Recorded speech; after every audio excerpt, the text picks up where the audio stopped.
I've been coming to Holden Beach since I was a sophomore in college, and that was 63 years ago.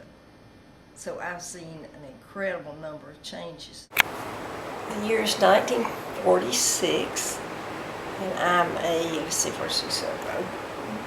either sophomore or junior at Women's College, and we came to this beach to look at the property that my father had bought here. He was traveling during the Depression and doing foreclosures for USF&G, and he would take the little side roads off of Highway 17 and come and explore the beaches.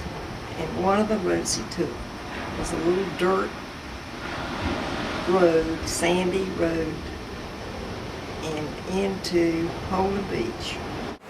And we had to ride a little ferry across the inland waterway, and the ferry consisted of a flat bed with a Ford motor on it, and it was run on cables.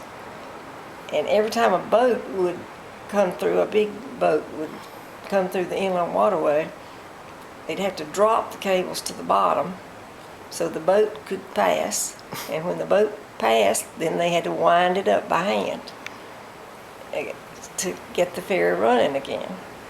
Pretty soon, Granddaddy, built a little cottage right on the lot, right on the top of the dunes near the ocean, and called it Sandy Toes. We had to truck pieces of prefab pieces of the cottage on a truck down the beach at low tide.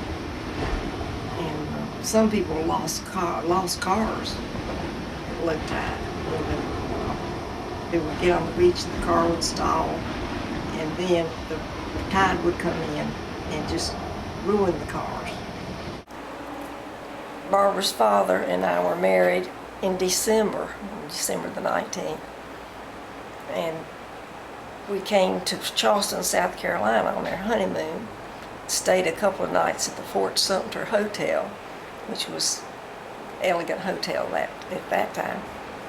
And then we came to Holden Beach. And the weather dropped to about 0, and of course the cottage had no heat except a stove, and they had a rain barrel, and it froze solid.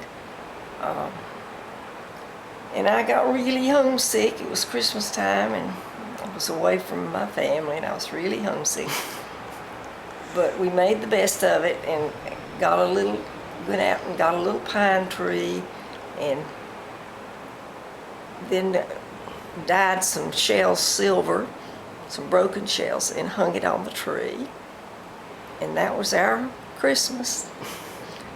And I kept one of those ornaments. I may still have it somewhere for 50 years.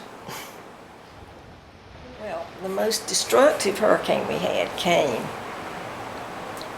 on a high tide at a full moon on October the 14th or 15th, I think, 1954.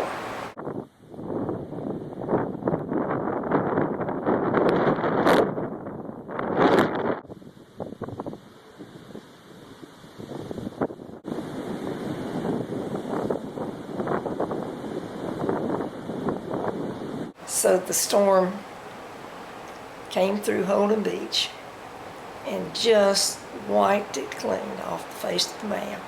It was hardly Well, there weren't many cottages to begin with, but when Hazel came through, they were all destroyed completely. And when we came afterwards and looked at the beach, the dunes were down, no houses. It was the most desolate feeling. Barbara was about 2 years old. She came with us, and so did Tom, who was 5. And Barbara looked out at the beach and she said, "This is our beach house, but where is our beach house? It's gone." Well, Dick and I got in the car and went across the waterway to Boone's Neck.